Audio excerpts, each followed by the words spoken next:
রহমতুল্লাহি ওয়া বারাকাতুহু। সুধী দর্শক, আজকে আমি যে কথাটা বলবো সেটা হচ্ছে বাংলাদেশের রাজনীতি। 1971 সালে যখন এই দেশটা আমরা অনেক রক্তের বিনিময়ে এই দেশটা পাইছি, তারপরে তৎকালীন যে সরকার প্রধান ছিলেন বঙ্গবন্ধু শেখ মুজিবুর রহমান, তিনি বাংলাদেশের অনেক মানুষকে সাধারণ ক্ষমা করে দিছিলেন, অনেককে সাধারণ ক্ষমা করেননি এবং বাংলাদেশে কয়েকটা দলকে নিষিদ্ধ করেছিলেন। তার ভিতরে আমি দুইটা দলের নাম বলবো। একটা দল আছে জামাত ইসলাম আর একটা দল মুসলিম লীগ। এবং তখন অনেকে বলে যে বঙ্গবন্ধু শেখ মুজিবুর রহমান অমুককে করিয়ে ক্ষমা করে দিছেন। হ্যাঁ, তিনি ক্ষমা করে দিছেন। তিনি যুদ্ধ বিধ্বস্ত দেশে তিনি বিভেদ রাখতে চাননি, তারপরেও ক্ষমা করে দেওয়ার পরেও তিনি যারা এই দেশে ধর্ষণ, জ্বালাও পোড়াও, মানুষ হত্যা, গণহত্যা করেছে তাদেরকে কিন্তু তিনি ক্ষমা করেননি। গণহত্যায় সাহায্যকারী দল হিসেবে তিনি জামাত এবং মুসলিম লীগকে ক্ষমা করে দিছিলেন। তিনি তাদেরকে নিষিদ্ধ করে দিছিলেন।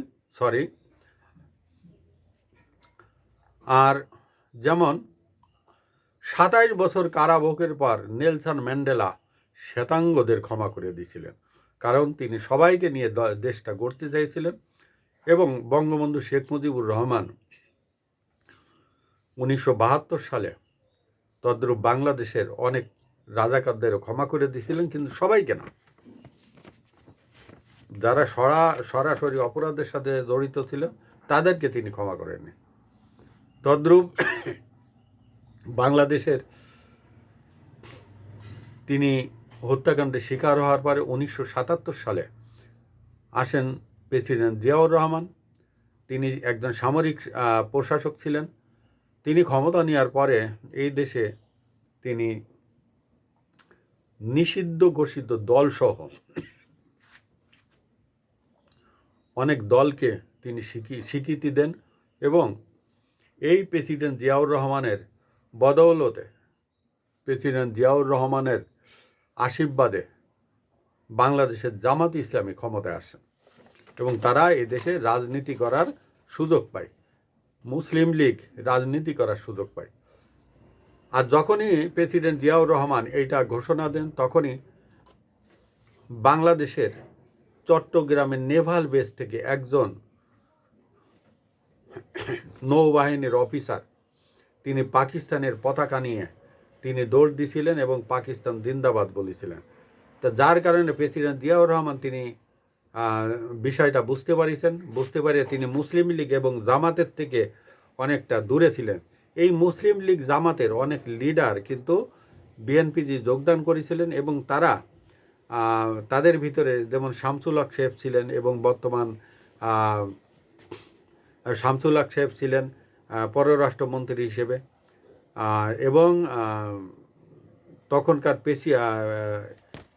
প্রধানমন্ত্রী শাহ আজিজুর রহমান ছিলেন এবং আমাদের বর্তমান যে উপদেষ্টা আছেন রেজওয়ানা, ওনার বাবা ছিলেন, নামটা ভদ্রলোকের আমার মনে নেই।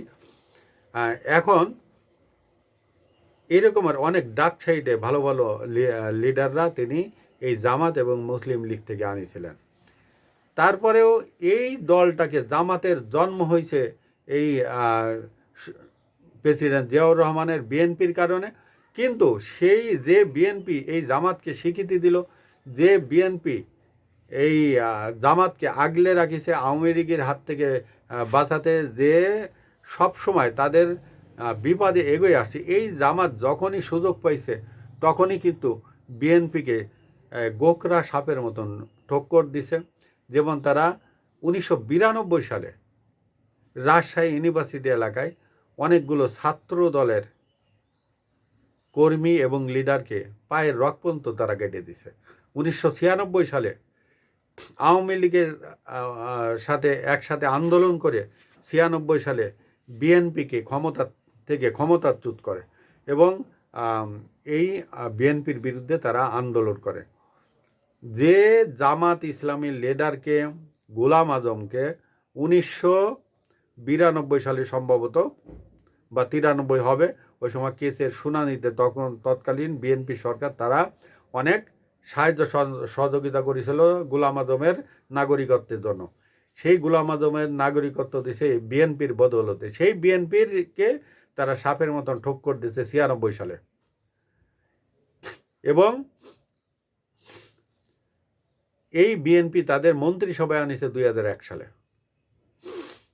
এই বিএনপিকে ক্ষমতার জন্য 2024 সালের পট পরিবর্তনের পরে আর জামাত এ পর্যন্ত বিএনপির বিরুদ্ধে কি কি করেছে এই দেশের জনগণ কিন্তু জানে। এবং এই দেশের মুক্তিযোদ্ধাকে ধ্বংস করার জন্য, এই দেশের স্বাধীনতার চেতনাকে ধ্বংস করার জন্য তারা কত ডিজাইন করেছে, এই বাংলাদেশের জনগণ 71 সালের মতন আর একটা সাক্ষী হয়ে রইল। জামাতের তাণ্ডব, জামাতের এই ম্যাটিকুলাস ডিজাইন এবং জামাতের অনেক হত্যাযজ্ঞ এবং জামাতের যে বিএনপি বিরুদ্ধে ক্ষমতা যাওয়ার লোভে তারা যে কতটুকু কিছু করতে পারে সেটা এই বাংলাদেশের জনগণ সাক্ষী হয়ে রইল।